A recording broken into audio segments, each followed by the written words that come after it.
Autonomous vehicles. What are they? What do they mean? What is the societal impact that they have? My name is Corey, and today we'll be talking about autonomous vehicles and their implications.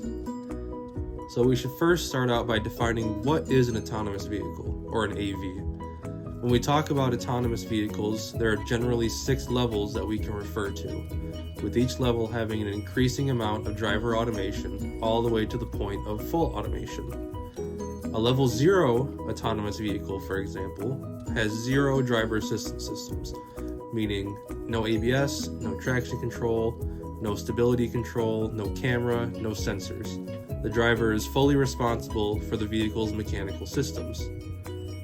A level 3 vehicle has what they call a conditional automation, meaning it has some driver assist systems in place, such as lane keep assist, steering assist, braking and collision warnings, which allow the driver to release some control of the vehicle while remaining slightly in control, being aware of the surroundings. Now, a level 5 vehicle is what most people think about when we think about autonomous vehicles. They are fully capable of driving, steering, braking, and making decisions about where to go and how to get there, all on its own, based on a computer, with no driver input. This is what Tesla's autopilot uses and what General Motors Super Cruise is. So, AVs right now aren't very popular. They make up about 0.1% of all registered vehicles today. Now, over the next 10 years, the market for autonomous vehicles will grow to about 12%, which is an astounding growth rate considering the small percentage they make up now. And the number is projected to be even higher in Europe, where small vehicles and ride-sharing apps are far more popular. So this would decrease traffic, this would increase the mobility of people in those small urban areas. And many countries, including the United States, are beginning to invest in high-tech infrastructure to help AVs integrate more seamlessly into existing roads and parking and other areas that vehicles may need to get into. So when we see the great outlook, what problems are we going to face with AVs and how are we going to solve these problems? So the first issue that arises is the safety and ethics of autonomous vehicles, because there are some obvious and very important issues that arise when developing and using these.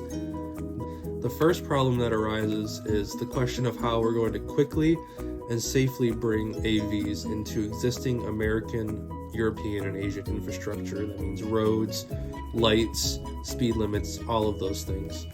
The second problem we must overcome is pedestrian and driver safety. This was the priority of our group's research, and it's a far more complicated question to answer than it may appear. So we'll first talk about the integration of AVs. So the most critical component of any autonomous vehicle is the computer. And while the car needs to be able to act independently with the road, meaning understand lane changes, where the lanes are, construction, vehicles in front, behind, on the side, it needs to be aware of its surroundings. A way to streamline this and to help with the integration is to set up live stream feeding to the vehicles of pedestrian information, such as when walkways are open and closed, traffic information when lights are red and green, and live traffic routes. So like on Google Maps, where it shows you red for dense traffic, orange for mid traffic, and green for free-flowing traffic. Having this live stream data will allow the car to make decisions that best fit the traffic conditions and the destination that the driver has chosen to go. Another component of this is not having stagnant protocol and procedures for these AVs, having constantly revised protocols and automakers working with local governments, state governments, federal governments to come up with these infrastructures such as traffic monitoring, cameras or sensors, having city parking streamed live to these cars so we don't have a backup of autonomous vehicles trying to park in the same area because they all think that the spot is open. So having a live constant feed, safe feed for these cars is important. So the second part that we're going to answer is the safety and ethical impact. So when automakers are writing this code, it's kind of a one and done kind of deal. So how do we choose what code to write? What processes go into this code? What moral, ethical, and legal dilemmas are going to be, judged by this code, and what dilemmas are going to arise from this code? How does the car determine what to do in an accident involving a pedestrian or another vehicle? Who is ultimately responsible for the crash? The driver or occupant of the vehicle, or the manufacturer who wrote the program? Who or what determines the best outcome in extreme case accidents, and what standards should be set by governing authorities to promote AV usage while also protecting citizens? So what can we do? Well, first, automakers need to invest in high quality and high performing sensors and cameras, coupled with ever-evolving software to complement their hardware. Government authorities must meet with automakers to set safety standards and to ensure that AVs are making the most ethical and safe decisions.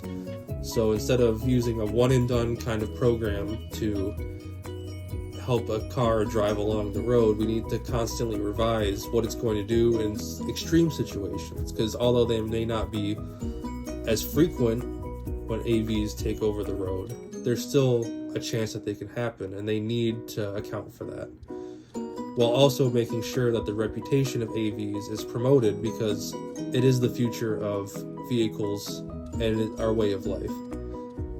The last thing we need to do is to update our infrastructure. So we must have constantly updated infrastructure. We need to have the latest advancements to accompany these AVs to help them, like street cameras, lane identification, integrated computer lines in the roads to help the AVs make the best decisions, to stream that data. We need to make sure that the occupant and the car are both aware of what is happening real time. And thank you for your time.